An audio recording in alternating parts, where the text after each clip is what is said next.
Hi folks, this is Leah. So I'd like you to meet Leah this morning, and she has just eaten. And let's see, Leah was hatched March 4th, and today is May 1st, so she's just coming up on 8 weeks old.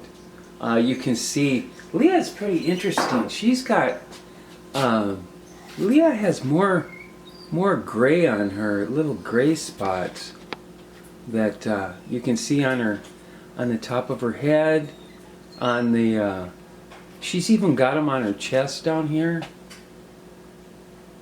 It's pretty interesting. I don't know why. I think those come here, baby.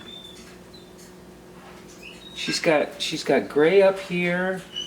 She's got some gray. There's a gray feather here. She's a motley baby. She's a motley baby. Huh? Are you part of my motley crew here? Oh, look at that dirty beak. Huh? Let's fix that.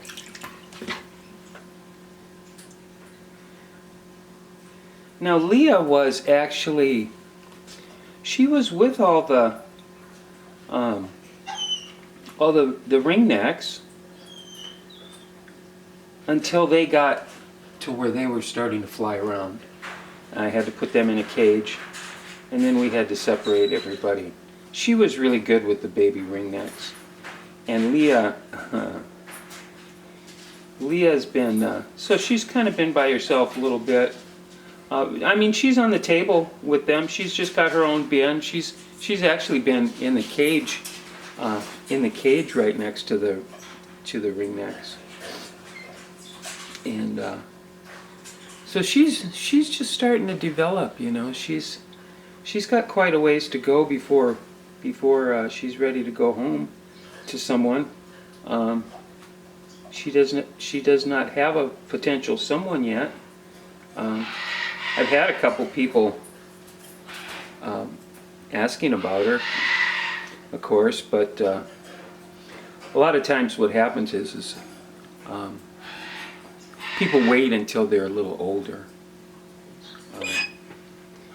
But by then, if you wait too long, the babies are, of course, gone.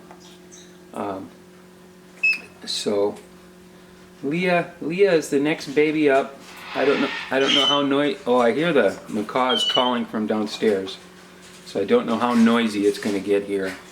Josie has been so far quiet this morning, but he's in the background, as well as Poppy and Everest. Sophie has gone home, and I hope she's doing all right. First couple days are a little traumatic, I think. Come here, my baby. What's the matter? Well, one thing is I know she's not hungry right now, so she'll sit here and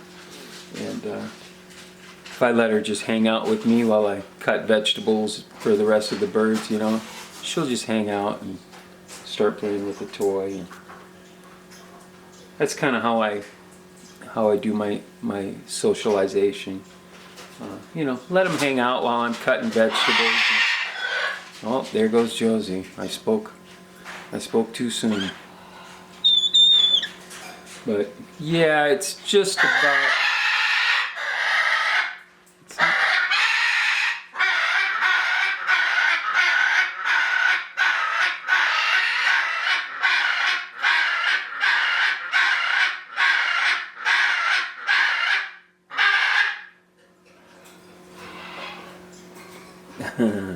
Lots of down feathers still on the.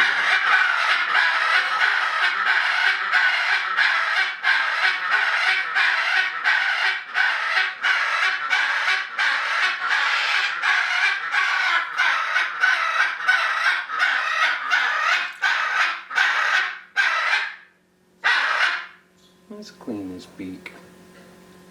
We don't like messy beaks.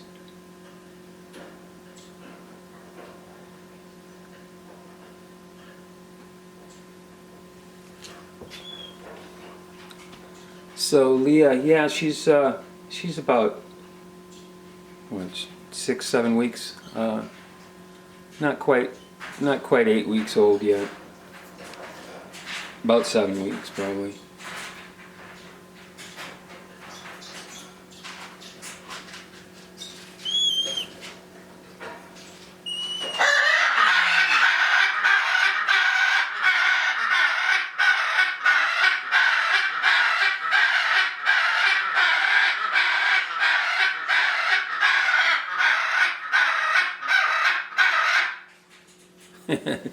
You know what's funny? She's not really phased by Josie making all that noise. She doesn't even like notice it, you know. Why, baby? What's the matter? She's got that big gray feather right there in the middle. That is. Oh, and look at this one. This one's all gray too. She's really got a lot more gray on her. The gray little spots, you know, that a juvenile might get. This one, look at it, this one down here. Big gray feather right there. I just kind of like those little spots. It's almost like if you had a black dog and it had a little like white spot in the middle of its forehead or something, you know. It's just that little bit of a contrast. It's kind of cool.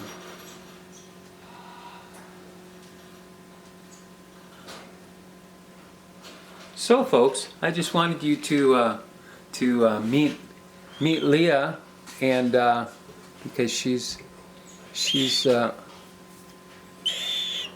looking for a new home. We got plenty of time. She won't be weaned for about 10 weeks, you know. So she's still got a couple months of growing up to do, and then getting used to adult food and like that. Which takes a while. It's kind of a process. That's what we do around here. Is just deal with a lot of cockatoo babies, and then in the spring I get the ringnecks. The springs are the ringnecks are once a year in the spring, but my cockatoos lay all year round, which is quite different than most breeders. They're usually just laying once in the spring also. But I have a very special pair, and they produce a lot of babies for me. And she takes a break when she feels like it. But her male is very, he just loves housekeeping. You know, he's just constantly, you know, in that nest chewing wood, and he's, you know, and I build little wood structures down in there for their cage, and he's just constantly, he just loves housekeeping. And she just, after, it was kind of funny because it was like nothing for like 5 or 6 years, and then all of a sudden she laid an egg in the bottom of the cage, and they just haven't stopped since. She just that's something that she just loves to do. And she always gives me fertile eggs, and so it's just something that they love to do. That male, he's just so busy. He loves housekeeping, and he loves mating, and she loves him. You know, it's truly a unique kind of a thing. They just really love housekeeping. So I mean, what am I supposed to say about it? You know, I don't. If I take the nest box down, I kind of, you know, ruin the joy that they get out of life. You know.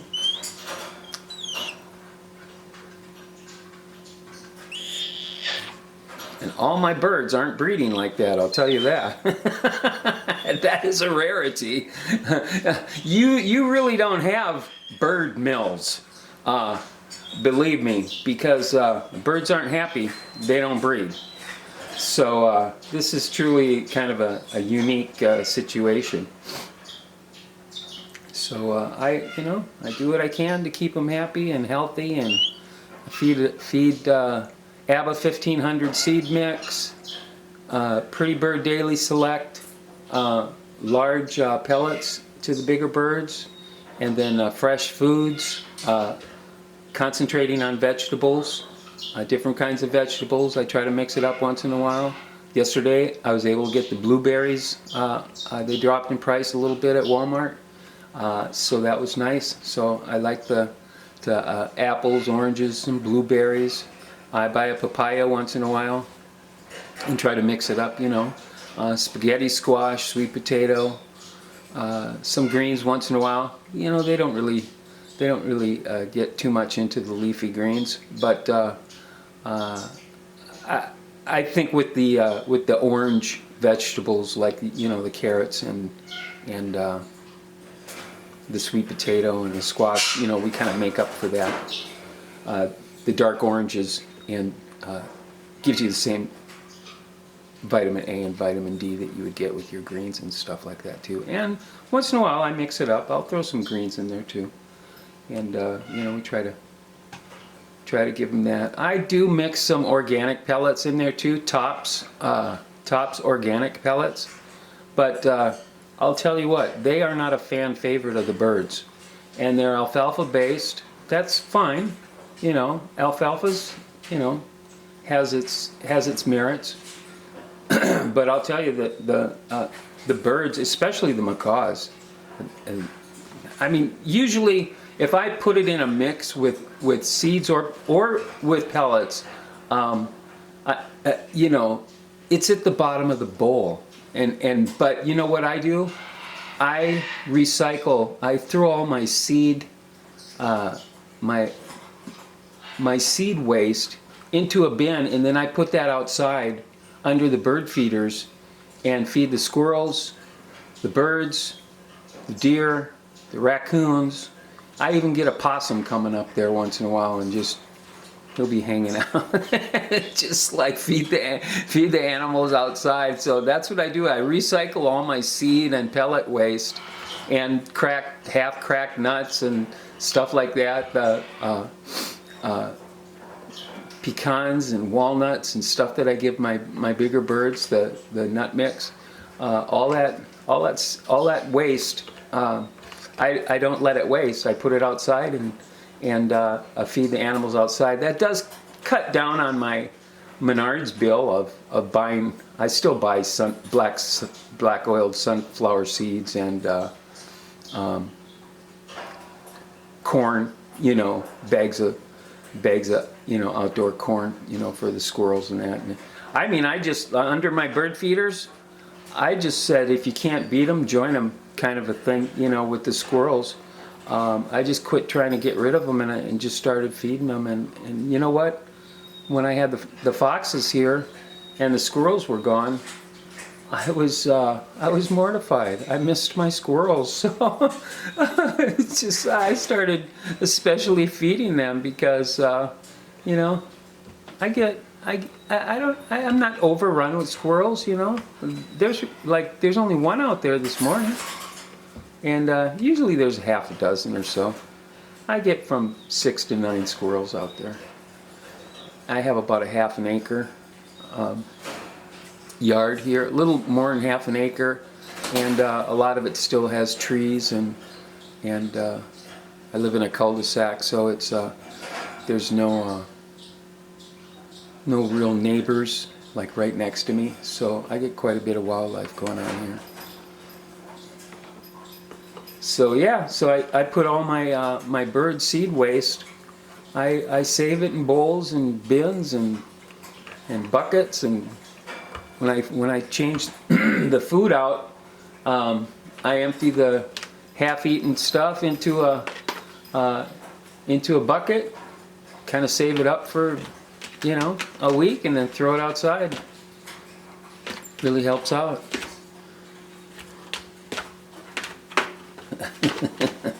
What are you doing, baby? Huh?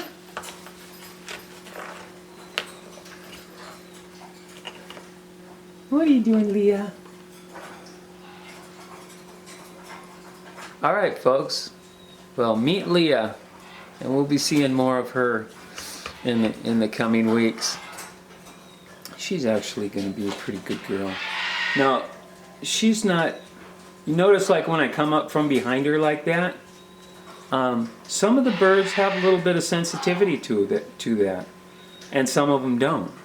So you just have to respect them with that, and kind of see where they're at. Where are they at with it? Every little baby's a little different. Sophie's pretty young. She's so young to even tell what she's going to be like.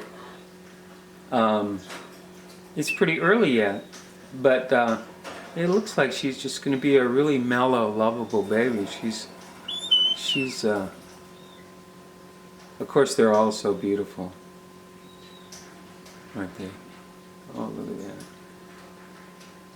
She's going to be such a good baby.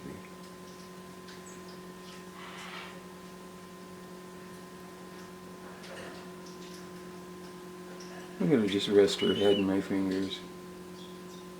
Yeah.